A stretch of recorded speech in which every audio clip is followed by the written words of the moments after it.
Hi, this is Jeff Altman, the Big Game Hunter, and you're listening to Job Search Radio. I was in Denver a few weeks ago for a conference of recruiting firms hosted by NPA Worldwide. It's an international group of search professionals like myself that frankly bands together to cooperate in order to help more people find work and obviously earn more money. While I was there, I met a number of people who I'm going to have on the show over the course of the next month, 2 months. And the first one I thought I would introduce you to is a woman named Tracy Enos. Now, Tracy is an individual who has been engaged with LinkedIn for a long time. And in listening to her talk there, she didn't give you the typical story about LinkedIn. She talked in terms that you don't really hear all that often. So hang in there with me and listen to this interview with Tracy. I'm sure you're going to pick up a lot of great points. So sing along.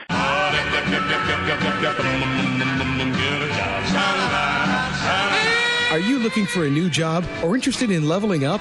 Job Search Radio is your go-to resource for insider tips on job hunting and growing your career. Here's your host, Jeff Altman.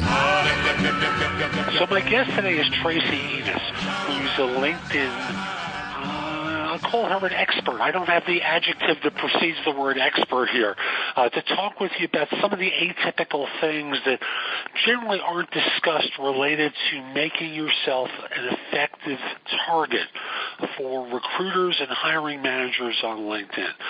Tracy, welcome to Job Search Radio. Great to have you on board. Hey, thanks, Jeff, for inviting me. I'm looking forward to it. That's what you say now. We'll see how you feel by the end of the show. Okay. So, Tracy, give everyone a 30-second introduction to yourself and your background, please. Okay. Well, let's see. I've been in marketing over 18 years, long before the dawn of the Internet and knowing all the traditional ways. I was one of the first that really dove into how to use the Internet to further reach out exponentially. And I could actually see what my return on investment was, what you couldn't do traditionally if you were just sending out like direct mail or anything of such. So over the years, I got really excited about LinkedIn, and in 2012, I became the 1% top 10 or top 1% of top LinkedIn profiles. According to LinkedIn, I got an email early of 2013. Now, that's incredibly difficult to manage that now because the membership base has grown incredibly. It's just huge, now 347 million people.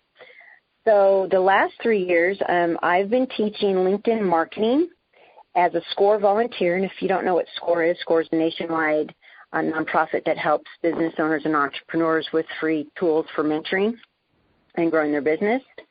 And I do LinkedIn workshops for them, and I'm a co-mentor in the marketing side. I also have my own marketing agencies, and what we've done for the last 3 years is help people craft their profiles. We do personal one-on-one coaching, and we do group coaching. And last but not least, LinkedIn. I think you've proven that to everyone so far. I think I just did. Right. And last but not least, I'm a single mom of 4 kids, and they're awesome kiddos. Just love them to death. And what are their names? Let's get those names out there. Okay, we have Kirby. He is almost 26. We have Stacia. She's 24. We have Asher. He's almost 15. And we have Keenan. He's almost 12. Terrific. And they're all on LinkedIn, right? No. They're on Facebook and Instagram. That's what they're on. But for job hunters, it's really about LinkedIn.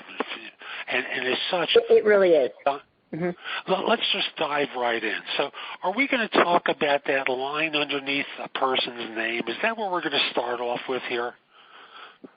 You know what, Jeff, if you want to, but I think right now, before we go to that, I want to share a little bit about the opportunity of using a background photo for somebody who is seeking a position. Perfect. Let's go for it. Okay, so this used to only be available to premium members, and they rolled it out this last year for everyone, free or premium members. And what it does for you, it allows you, when somebody first lands on your profile, this is the first thing that they're going to see, along with your picture, your name, and your headline. So if you want a call to action or further identify what you can offer, a hiring manager or recruiter to get that position that you want, then this is a great place to, make it sound attractive so they will further want to read your summary and your experience section in your profile. So you're talking about that backgrounded area on the top of the page that kind of, it's like a pillow for the LinkedIn page in many respects. It is, and I see so many people using just the canned images that LinkedIn has in there. You can really use this to your advantage. And I'm going to guarantee you there's not a lot of people seeking out positions that are using this.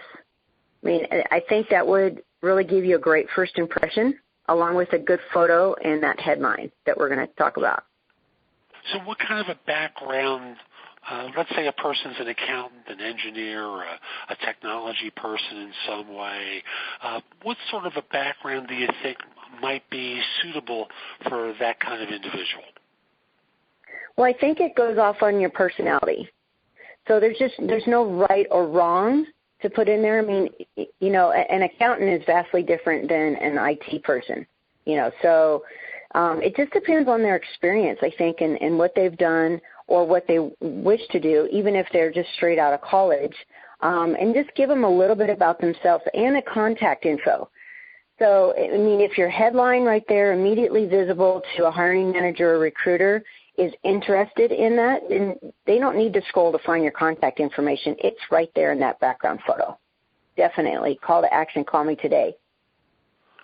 Perfect. So you're suggesting an image that has the contact info embedded in it as part of... Correct. Perfect. Great. Thank you.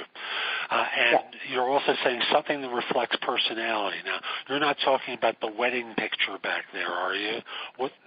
No. I just want to be clear because I've seen a lot of those. That's awesome that you just got married, but keep that for Facebook or Instagram or Pinterest or, Twitter. LinkedIn is a professional network, and I've seen a lot of Facebook-y type of stuff and posts, and I just want to scream out to those people and say, knock it off. But that's kind of hard to do. So, and I try to be professional on LinkedIn. So here is a great place to, I've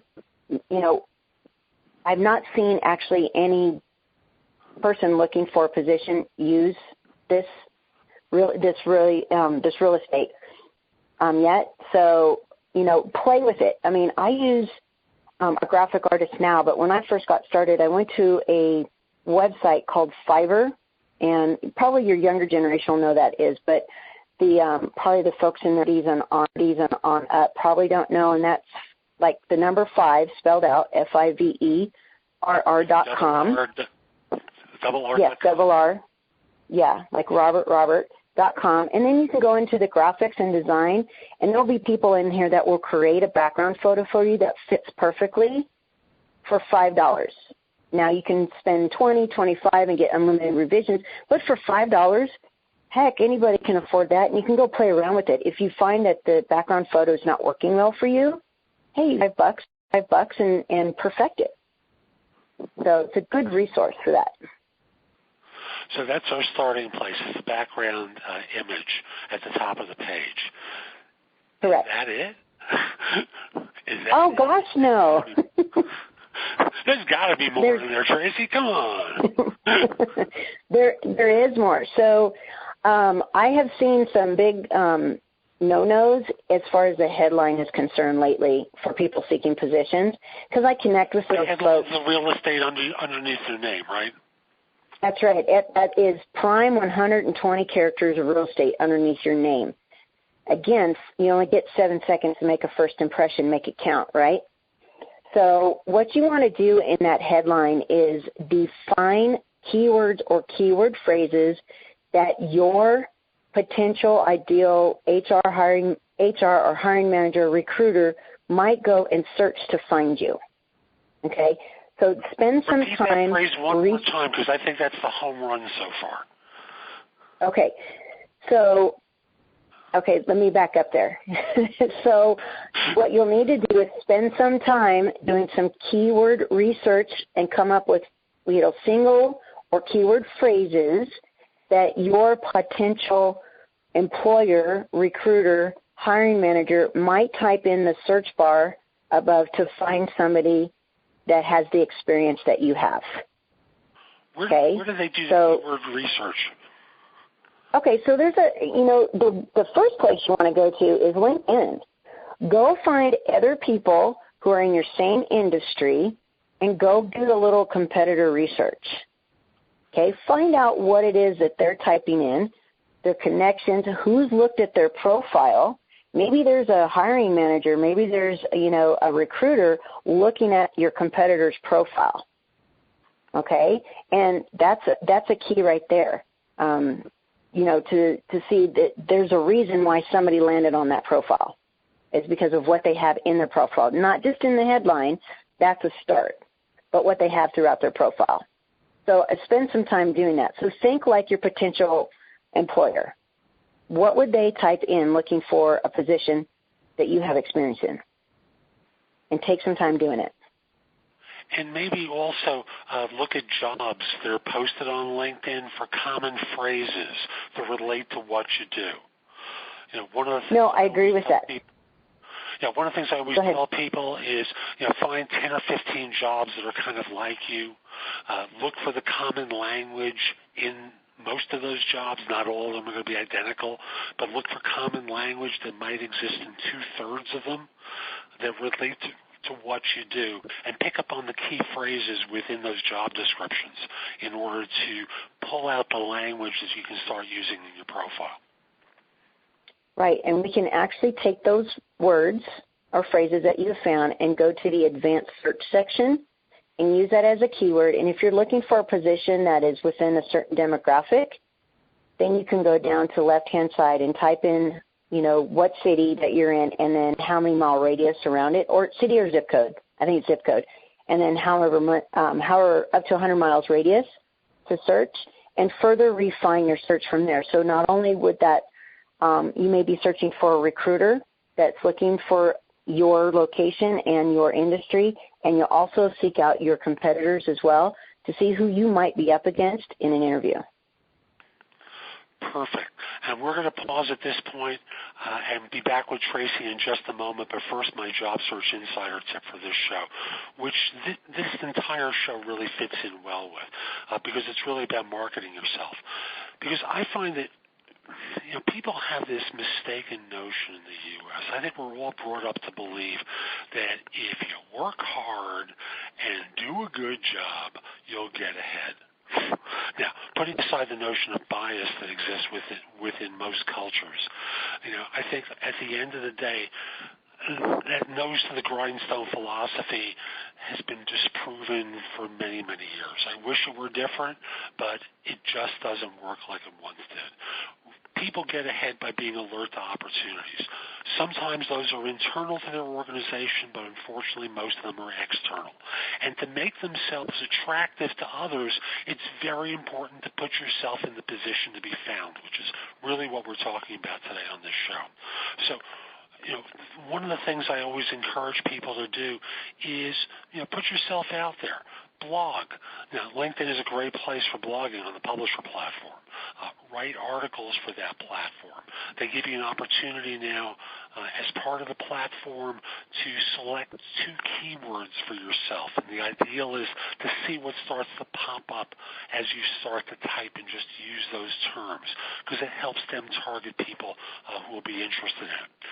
You can, for those of you who are more experienced, become a public speaker. Put yourself in the position where you're speaking at conferences, where you're writing for some of the trade publications, and thus, people are looking to you as a thought leader in your field. Write a book, create articles. There's lots of different ways that you can promote yourself easily these days. Very different than it was 10, 15, 20 years ago, when people really had a struggle to promote themselves.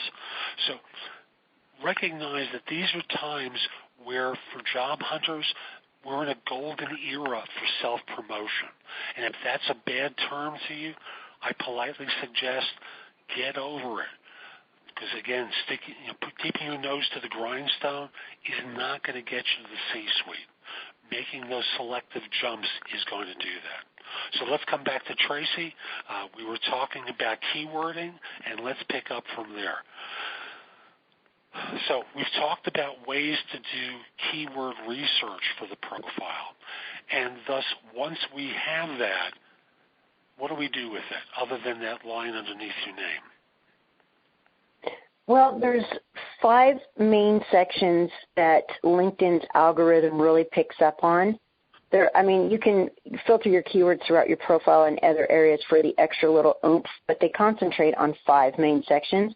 The first one being your headline. So at this point, once you've identified your best, 4 or 5 keywords, I would filter those through your profile. The summary is the second section that you want to identify your keywords in there. The third is your experience section. So if you've held any positions, interning, or you, or like I said, positions, or if you're straight out of college that you did some interning or anything like that, you want to put those in the experience section if they're relevant to the type of position that you're seeking out. And then the next section is the skills and expertise. So you get up to 50 of those. And I don't know how much weight they hold. I'm back in the day, if some of you have been on LinkedIn for a while, they used to use specialties in the summary.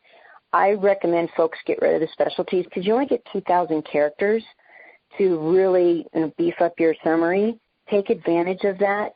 The specialties will take out a lot of that real estate for you.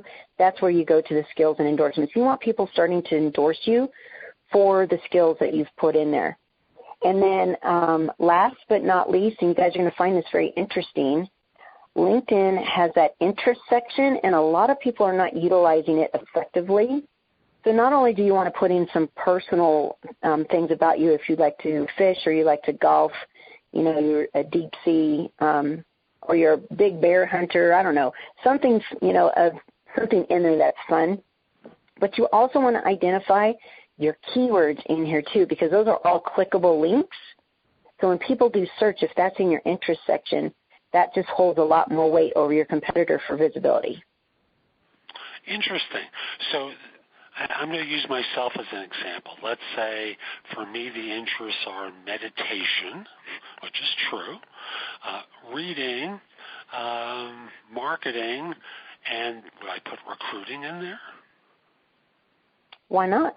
Do you talk about recruiting? All the time. Are you an active recruiter? Okay. Are you an active recruiter? Very much so. Okay, then I would do that. And then take some spin on your keywords and your keyword phrases, and you'll do the same thing for your skills section as well. And so you might be, tell me, Jeff, what industry do you recruit in? Do you have a specific niche that you look for? Let's say I would do technology, human resources, banking, and finance. Okay, so you could break that up. Banking and finance recruiter, human resources recruiter. I know it sounds redundant, but it actually works, and it works real well. So, you can break up your keywords like recruiter, and then your banking recruiter, finance recruiter. You can put those things in there just like that. And I would do the same for your skills section as well. Beautiful. Does that make sense? Yeah, it makes perfect sense because those are keywords that someone would search for if they were looking for banking recruiter. Yeah. Right, and let me give you a little tip. 2 things that you should not do is do all caps because it looks like you're yelling. And if you want to, in your summary, your experience, and you want to really put an extra oomph on something, the caps are okay. But in the sense of the interest section and the skills, please don't do that. And don't do all lowercase. It's not very easy to read online. So I recommend doing camel case, which is, if you're not familiar, that was where you capitalize the first letter of each word, and it's very easy to read. So even in your headline, you have, like for mine, LinkedIn marketing. I've capitalized the L and I've capitalized the M. Makes it very easy to read. Sweet. So you spoke about 5 different areas: the headline, the summary, the experience, the skills, and the interest area as being places where you intersperse the keyword research results that you found. Good. Correct. And what else can someone do with their profile in order to make themselves more attractive? Well, I believe, you just mentioned in your tip about blogging. Okay, well, LinkedIn has a free blogging platform called Publisher Posts. So this, and this is a great place. So even if you have a blog outside of LinkedIn, that's perfect. You can always reuse your content and put it into Publisher. Okay, and then you get a nice photo in there. You get 100 words or characters for your headline. Make it count, and then do your post in there. Write your little blog in there. What that's going to do for you is position you as the authority and the expert in your industry and why that potential employer should hire you. And I would recommend doing it once a week between Tuesday, Wednesday, or Thursday. Those are the best times that people are on LinkedIn. And do it first thing in the morning in your time zone around 7 or 8 o'clock in the morning. Yeah, it's funny. I found some of my most successful posts there were things I put up on a Sunday afternoon. There was one article I wrote that got, for me this was a lot, about 17,000 views, and went up a Sunday afternoon. Another one, I did the same thing, 10,000 views. The ones I put up during the week, I feel like I'm running into stiffer competition, but the Sunday posting seems to get through a lot more. But your industry is different than somebody looking for a position. So I say test it, because I think I'm not sure recruiters and hiring managers are on their LinkedIn on a Sunday afternoon. They may be. I don't know. So I honestly think that if you're going to use Publisher Posts, you need to test it each week and and then also go in and track what you're doing and what the topic is and see how many views and comments that you have. And then never forget, we all call about a call to action. So if somebody were going to take the time to read your post, and if you don't have a call to action at the bottom or your contact information, then you just blew a potential chance. Because not only can your first connection see this, but people can follow you now. And so they'll get notified every time you do a post, not just first connections. So you can gain more followers that way, get more eyeballs, and then Publisher they have categories, and your post might actually be the one that they pick and that they will recommend reading for other folks that aren't even in your first connections at all. So excellent way for you to get more visibility. And I'll remind everyone that underneath your name, there will be several icons there. One is a share with Twitter, another one with Facebook, a third with Google+, and another one with LinkedIn. And with LinkedIn, you can share to groups. You can also share with your connections, and you can do a public share. Don't be afraid to share with the public more than once.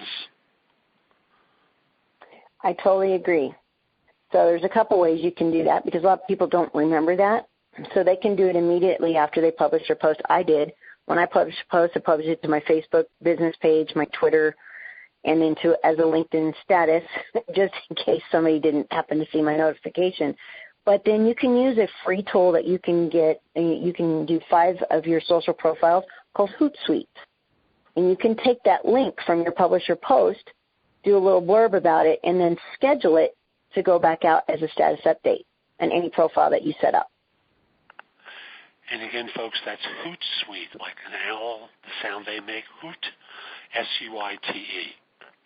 Nice little tool. I use the professional version myself for some of my work. So what else can people be doing to promote themselves through LinkedIn or to make themselves more attractive? Okay, I say get involved in groups where, identify the groups where your employers are hanging out, or your potential employers could be hanging out, where they're looking for positions like that. Like Jeff, like you said, you're going to take your link and do it as a discussion in that group. And is this a little time consuming? Absolutely, but you're going to get more eyeballs on you if you go in there, not only publish your content, but if you go and comment on other people's content and then try and make a connection with them, you never know where your next, where somebody can introduce you to somebody to refer you for a position, or a recruiter or a hiring manager is in that group that may see what you're doing and take an interest in you, land on your profile, and then reach out to you. And folks, picking up on something Tracy said earlier, this is LinkedIn. It is not Facebook. If you disagree, this is not Facebook. This is a professional environment. And it's okay to disagree, but it's not okay to disagree and go overboard. Am I wrong here? No, didn't I just mention a little bit ago that I'm tired of seeing this Facebooky stuff in LinkedIn? I want to just go strangle these people. So. Well, you mean that figuratively. Really? I don't want to read about I mean that figuratively. Yeah. I'm not a violent person, I promise. No, but it's okay that you went out last weekend and had a bunch of beers fishing and with your buddies. Please don't post that on LinkedIn. Honestly, that does not make you look credible. It's just not a good way to promote yourself. And I do agree with, even what you do on Facebook and stuff could harm you. So, because a lot of employers, I'm finding out now, not only will they research your LinkedIn profile, but they're going to go and find other social profiles that you have. And if you're professional on LinkedIn, but you're looking like an idiot, or, on Facebook or Twitter, that it may be a potential opportunity that you could lose. So I just give you a little story here. We sent guest on Steve Levy, who talked about exactly that he was going on to look to see the social instances that this person had. And for those of you who listen to other podcasts, there's a current show on Reply All about a woman who did something that was fairly innocuous that cost her job, that made it extremely difficult for her to find work. You don't want to be in that position where your reputation gets destroyed online, because Lord knows there are people out there who go out of their way to create those sort of campaigns. Absolutely. So I have a little story. My 25-year-old for the last couple of years has been hounding me. I wouldn't say hounding me, but he's been asking to become a project manager in my business. And I told him no, and he was kind of upset why. And I said, you know what, Kirby, your profile on Facebook is, people can see it. Every other word out of your mouth on Facebook's an F-bomb. You're pretty crazy with what you talk about other people, road rage and stuff like that, or you're posting photos that are inappropriate. I said, you would be working with me. You don't think that my clients may be going to research out who my employees are? And if they land on that, you are representing my company. I can't have that.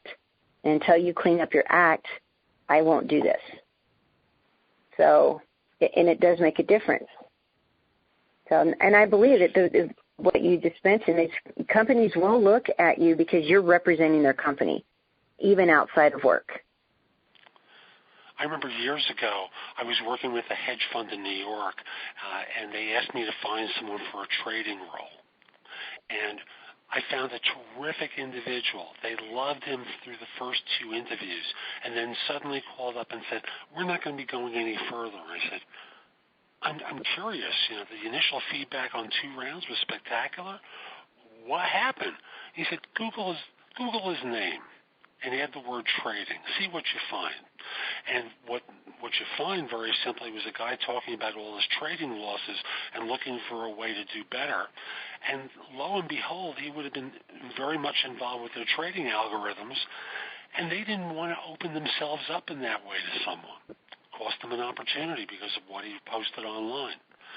Folks, if you don't believe it's going on, very sadly mistaken. And these days, LinkedIn and Google and Facebook are open books for employers to look at your background, and you won't know. Except on LinkedIn, of course. People looked at your profile is a tab button toward the very top in one of the drop-downs. So you can see who's looking there.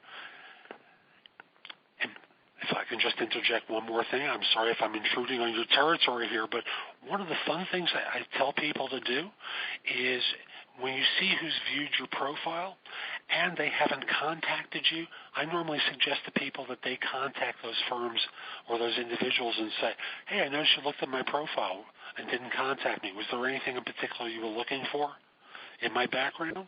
Maybe I can address that with you as a way of generating activity. How does that sound? Hey, that's great. But make sure you have a premium account because you'll only see 5 a day on the free account. If you have a premium account, even at the lowest, not the lowest one, but the next level up, I think it's about $60 a month, you'll be able to see everybody who's viewed your profile in the last 90 days. And it's great to reach out to them. And is the Job Hunter account worthwhile for someone who's looking for work? I think it really kind of depends on the industry, your income level. If you're looking more for, I think, a C-level position, in my opinion, I believe that's well worth it. But, you know, if you're looking for an entry-level position, I'm not necessarily seeing the reason to spend the money. It's not cheap. Thank you. I'm asked that all the time, and I pretty well say the same thing to folks. Now, Tracy, we're starting to run out of time with one another today, and I want to make sure we cover any other points that you want to speak with my listeners about. So, there's one more point that I want to make in the profile, and this is what I mentioned. I said I had 2 points. This is the last one. Projects. So if you've interned or you worked at another company and it's relevant to what you're looking for, even if it's not, you still want to show that you've had experience out there and some expertise out there. And I would go ahead and, you know, fill out the company, what you did for the company, and I would use your keywords in the headline if it's relevant. If it's not, don't worry about it. What your position was, and if it was something that you helped them grow the business or help them you know, create this or add revenue and however much time to the company, add that in there because it is going to show a little bit more of what your potential is to that potential employer. Super. Tracy, thank you so much, so much. How can people find out more about you and the kind of stuff that you do? Right now, they can reach out to me at Tracy, Tracy, at Sticky, that's S like Sam, T like Tom, I, C like Charlie, KYIT.com with any questions that they may have about helping them, you know, create their profile in a way that they will be getting viewed by HR managers, hiring managers, recruiters, staffing agencies, and get a better position. Super. Thanks again. And folks, we'll be back next time with more advice for you. I'm Jeff Altman, the Big Game Hunter. I want to ask you for some help this time. And the help is, if you like today's show, come over to iTunes and give us a great rating. I'll read some of the reviews online on the next show, but I just want to encourage you, by doing that, providing social proof to people that this is a worthwhile show to listen to. It improves the rankings with iTunes. So pay a visit there. Visit my website as well, which is thebiggamehunter.us. You'll find lots of information there to help you find work more quickly. So I hope you enjoyed today's show, and I hope you have a great day. Take care. For more job search advice, visit Jeff's website at thebiggamehunter.us. That's thebiggamehunter.us.